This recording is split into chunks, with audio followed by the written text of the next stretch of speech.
Quinta-feira é dia de falar sobre saúde animal.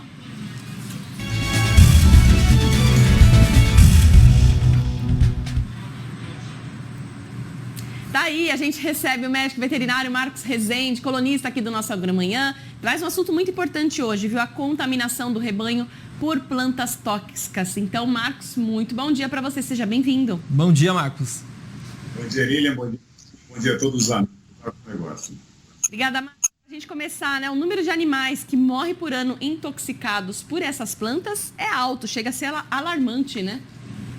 Lilian, quando a gente fala desses números, tem gente que chega a torcer o nariz, né? Falando, não pode ser, mas existem dados que mostram que o Brasil perde mais de 500 mil de animais por ano, dados oficiais, só por plantas tóxicas. Isso que são os oficiais, Lilian. Imagina aquilo que não é notificado.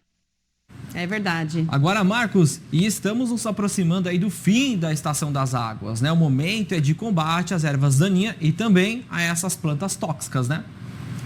Exato, Pedro. Nesse momento agora que está chovendo, as plantas, elas estão com os seus poros abertos, absorvendo para absorver a umidade. Quando começa a seca, na estação norte, na região centro-oeste principalmente, as plantas, por proteção, elas se fecham e não absorvem mais os defensivos agrícolas. Então agora é a hora do produtor fazer o levantamento de área e fazer o combate às plantas daninhas. E dentre as plantas daninhas, Pedro, você alertou muito bem, tem algumas delas, eu diria até muitas delas, que têm um potencial tóxico absurdo. Pois é, e aí eu queria saber, Marcos, como identificar no pasto, né, a presença dessas plantas, como saber que ela é uma planta tóxica? Lilian, tem que andar. Tem que andar a cavalo, tem que andar no pasto. O produtor, os vaqueiros, ele já sabe quais são as plantas tóxicas. Ele já conhece um cafezinho, ele já conhece um cipó-prata, ele já conhece uma samambaia, que são alguns dos mais comuns que a gente tem. E ao identificar, Lilian, ele precisa comunicar o seu veterinário que existe aquela determinada planta, e aí quando for fazer o combate às plantas daninhas, aí entra o engenheiro agrônomo, entra uma outra especialidade, um técnico agrícola, e aí ele vai fazer o tratamento mais específico para aquelas plantas. De nada adianta eu combater as plantas daninhas e eu deixar lá as plantas tóxicas, viu, Lilian? Eu ser negligente com elas. Agora, Marcos, alguns pecuaristas confundem a morte causada por intoxicação com picada de cobra ou morte súbita. Como diferenciar as causas mortes aí dos animais? Desde o Adão e Eva, a cobra veio levando a culpa, viu, Pedro? Não tinha ninguém lá de testemunha, a pobrezinha vem carregando isso pelo resto da vida. Pois bem, muita gente reclama, Pedro, sempre que eu vou às propriedades, eu tenho muitos animais morrendo por cobra. A pergunta que eu faço, eventualmente, é, você vê muita cobra na propriedade? E algumas vezes as pessoas não viram nenhuma cobra e a culpa é da cobra. O que eu te diria, Pedro? A cobra que mais pica no Brasil são o envenenamento botrópico, ou seja, a jararaca, jararaca-sul, urutu, que são as botrópicas, que a gente chama. Quando há um envenenamento botrópico, há um inchaço muito grande. Você sabe onde as cobras picam, principalmente? Membros, ou seja, nas patas, no pescoço e no focinho.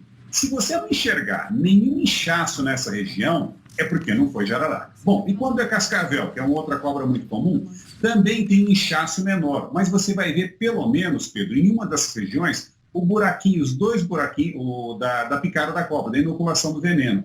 Se não teve isso, Pedro, muito dificilmente foi cobra.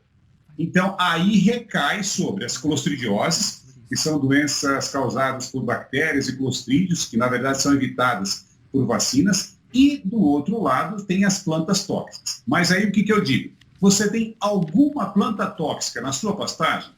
Tem inchaço? Não. Tem planta tóxica? Tem. Então a chance de ser planta tóxica é muito grande. Agora, Marcos, é comum, né, os pecuaristas do norte e centro-oeste relatarem causas de morte súbita, né, quando mexem com os animais no curral. Isso pode ser motivado por alguma planta tóxica também, né, como a gente já disse anteriormente. Mas por que essas regiões têm uma incidência maior? Tem algumas plantas tóxicas que elas têm uma capacidade... Isso que você falou é importantíssimo, viu, Pedro? Acho que é o ponto mais importante da prosa, talvez nossa. O produtor ficar guardado. Algumas plantas tóxicas, elas têm capacidade cumulativa. Ou seja, o animal vai comendo, e enquanto ele está engordando, essa toxina não abala o animal. Porém, na época seca, quando o animal começa a perder peso, e o produtor movimenta esse animal, ou seja, traz para uma vacinação, traz para uma pesagem, alguns animais deitam, não levantam mais e morrem. O que aconteceu? Houve a mobilização daquela toxina que foi acumulada no decorrer da vida do animal. Então, nesses casos, onde o produtor sabe que ele tem planta tóxica e que está na estação seca, que ele vai movimentar os animais, a recomendação é: traga muito vagarosamente os animais, muito tranquilamente para o curral e não deixa faltar sal mineral, não deixa faltar água para esses animais. Porque se tiver a mobilização da toxina, o animal vai cair e vai morrer. Tá aí, olha que importante essa orientação. Agora, Marcos, se o animal ingeriu uma planta tóxica, qual o procedimento, né? Além disso, como identificar aí a questão dos animais, que planta que é, se o animal de fato está intoxicado? O produtor ele precisa identificar quais plantas ele tem na propriedade. Tá? Ele tem que chamar o veterinário, o técnico agrícola, para identificar quais plantas com potencial tóxico ele tem na propriedade. Tendo isso, quando ele começa, e cada uma tem um determinado sinal clínico. Tem planta que deixa o animal letárgico, tem planta que faz o animal urinar escuro, então ele precisa saber quais ele tem. Bom, a partir do momento que ele sabe quais ele tem, ele identificou o animal com algum comportamento estranho, ou seja, diferente daquele que é o normal, ele traz o animal para o curral, chama o veterinário e inicia o tratamento. Só que aí tem um detalhe, Lilian. Infelizmente, uma grande parte dessas plantas não tem como remediar o problema. A gente até tenta diminuir o impacto da toxina nos animais, mas na grande maioria dos casos, os animais acabam evoluindo para a morte.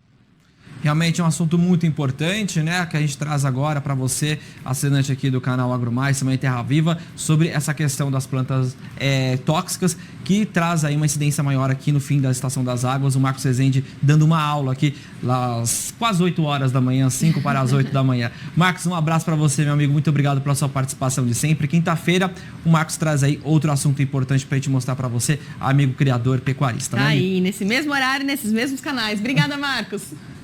Eu que agradeço. Até lá, gente. Um abraço. Até, um abraço. E olha, se você tiver sugestões de assuntos que quer ver aqui no canal, nas nossas colunas, é só falar com as nossas produções. agromaispauta@band.com.br ou pauta@tvterraviva.com.br. Pode também deixar recadinho ali nas nossas redes sociais, que a gente vai ter todo o prazer aí em responder, né?